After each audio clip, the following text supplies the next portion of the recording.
Greetings friends, Teacher Sam here, ready to guide you through the fascinating world of English prepositions.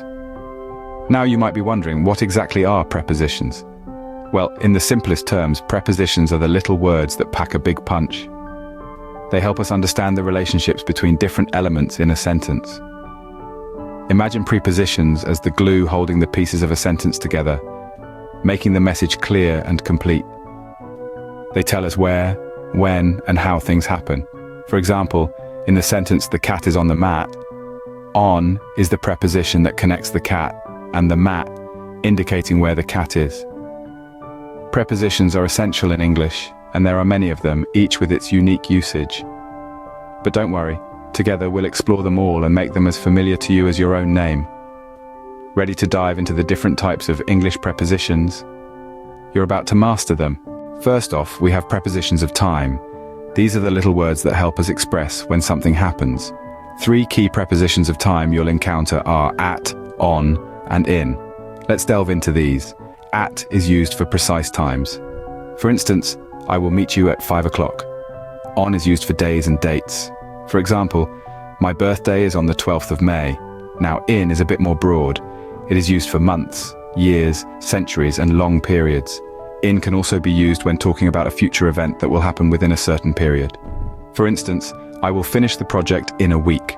So remember, at for precise times, on for days and dates, and in for longer periods. And that's how you express time using prepositions. Now it's time to move on to prepositions of place. Prepositions of place are next on our list. They help us explain where something is or where something happens. Let's dive right in. First up, we have at. We use at when we're talking about a specific place or point. For example, I'm waiting at the bus stop. Next, we have on. On is used when something is touching or above a surface, like the book is on the table. Then there's in. We use in for enclosed spaces like she's in the room. We also have under and over. Under means something is below, while over means above. For instance, the cat is under the table, or the plane is flying over the city. Next to and between are also quite common.